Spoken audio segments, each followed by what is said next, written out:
And we are now live.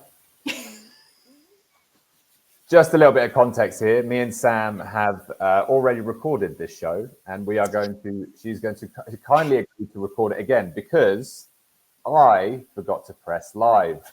So welcome to another episode of the Not Another Yoga Class podcast and LinkedIn live show, where we talk about well-being stuff that actually moves the needle. Is the amazing Sam, award-winning sleep specialist. 1 second. There we go. Sorry, LinkedIn started talking to me. We have Sam, award-winning sleep practitioner, here to talk a little bit about sleep, why sleep is important, and how it kind of bleeds out into an organization when a lot of their people are not getting good sleep.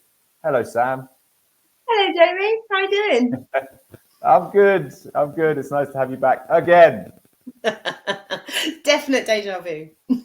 Yeah. So sleep for me is really, it's been a complete shift in my whole mindset. In the last year, I've really got to grips with what good cumulative sleep feels like. And it's game changing. Lots of different factors have contributed to that, but now I really put it at the center of my well-being. More important than exercise, more important than what I eat, sleep comes first. So I kind of want to hear from you, why is sleep so important? And then we'll talk a little bit about how it can affect a company. Absolutely. So some people say that sleep is the third pillar of health. I would argue that. I think actually it's the bedrock, pun intended, because if we're not sleeping well, then we don't have the motivation to exercise. If we do force ourselves to exercise, we're more likely to injure ourselves.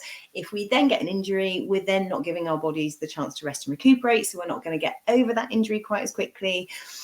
It also plays havoc with our nutrition in that we are going to crave the types of food that we don't particularly want to be eating, especially if we're sort of focused on our nutrition. And again, the way that we store fat, the type of fat that we store, that's all going to be impacted as well if we're not getting enough sleep.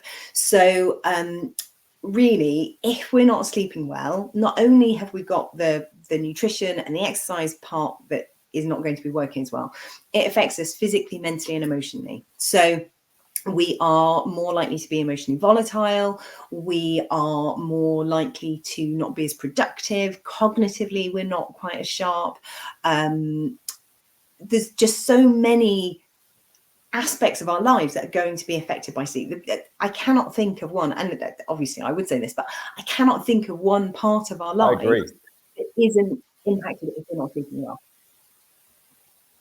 Yeah, totally agree. And what is the impact to organizations? Let's start with the bad stuff. Okay, so when we think about, I tried to do some research before we spoke about just to get like the latest stats and things like that. But the difficulty is so much of that is subjective, and it's sort of small pockets that the research has been done on.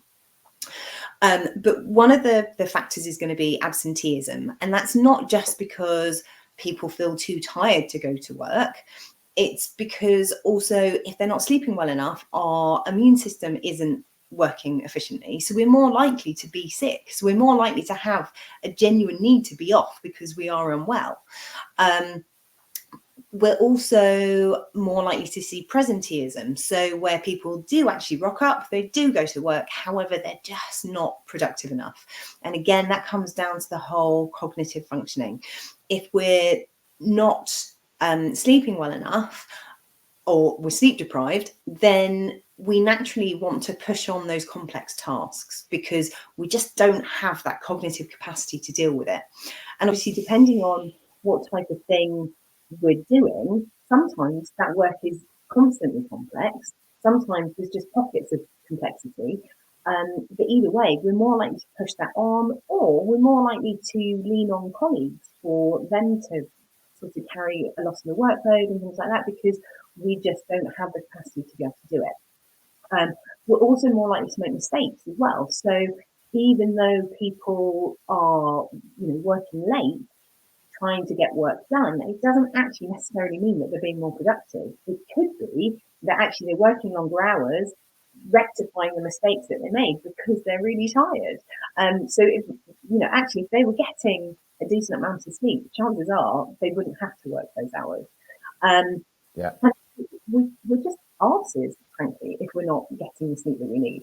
So we're not going to be a nice person to be around when it comes to colleagues. We're more likely to snap at someone perhaps if they ask us a question. So that's from our perspective. But if you are well rested but your colleague isn't, and you need to ask them a question, are you there trembling at their desk wondering what sort of response you're going to get depending on how much sleep they've had? Yeah, I feel all of this. And I can imagine how bad it could get if you're in a room or a department or a team where everyone is suffering from this same thing. There's going to be no cohesiveness. The culture is going to start to slip.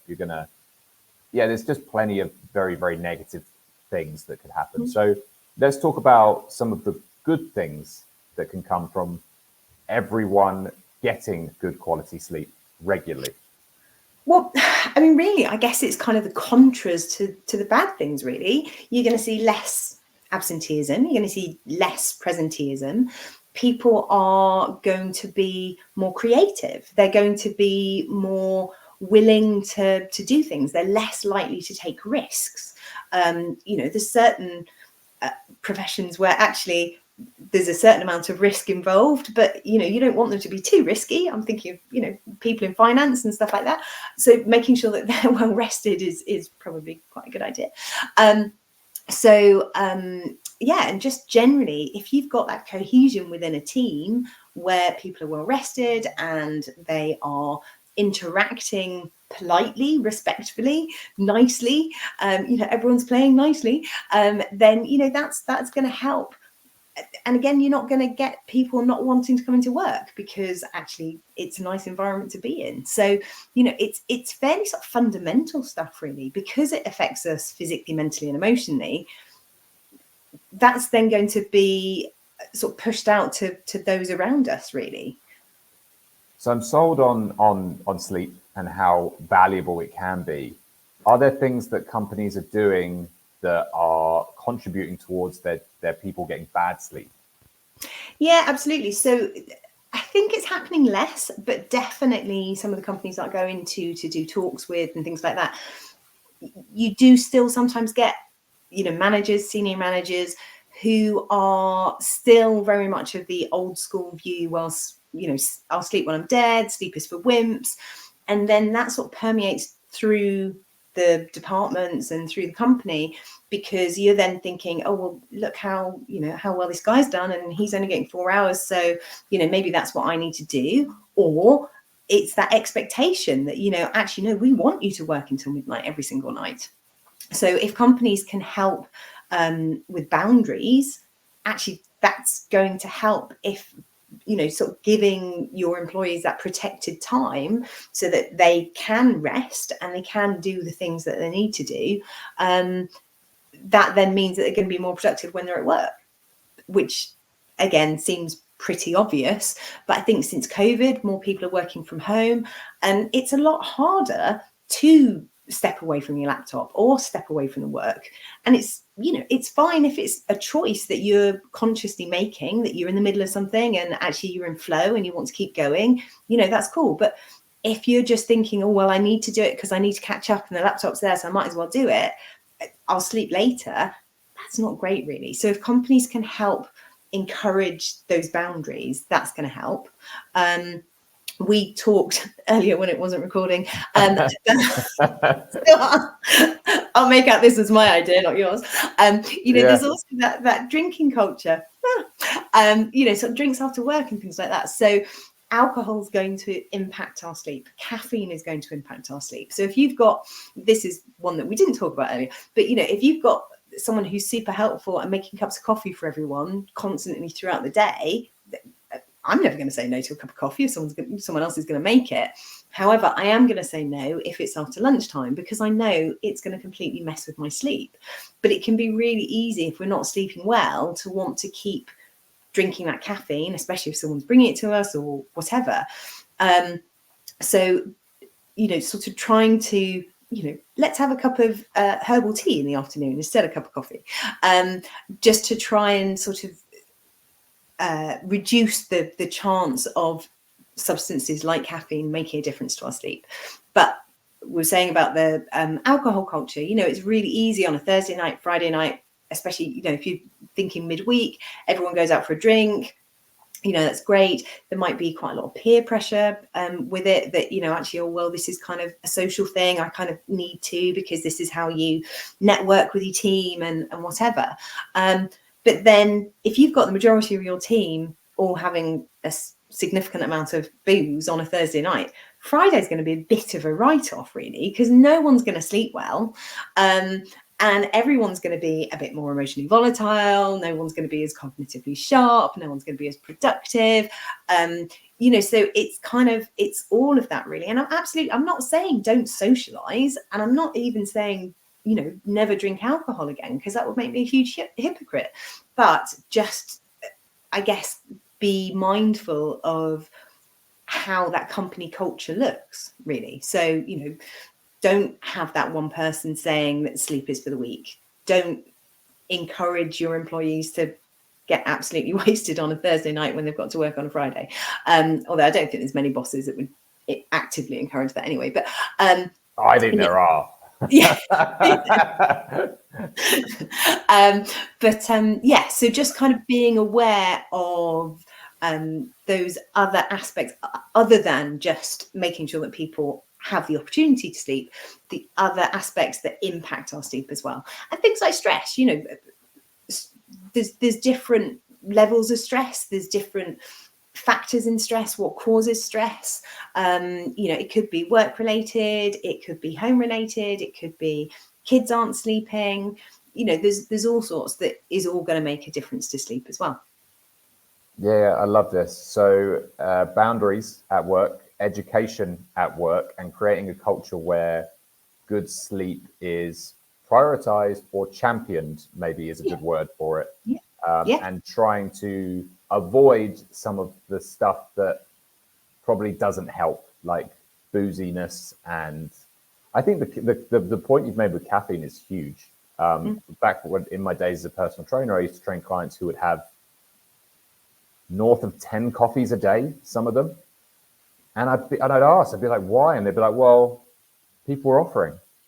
And I was tired. So, but then you're not sleeping. So I still remember being in my 20s, we got a new coffee machine at the company that I worked at, and we were all drinking multiple cups of coffee. And after about a week or so, we all realized that we were knackered because no one was sleeping. We were having a cup of coffee, like, double shot espresso at 5 o'clock, and then we couldn't understand why we weren't sleeping. So, it's that education. Caffeine makes a difference to our sleep. It really does. And what is it that you specifically do, and how do you help? So I am passionate about sleep, and I will talk the hind legs off the donkey about sleep. So I will basically do whatever a company feels that they think that I could help with. The obvious choices for that are things like education, so workshops, lunch and learns, that type of thing. Obviously, just being that referral for people who, if you've got an HR or occupational health, they know that someone's struggling with their sleep, then, someone that they can refer that person to.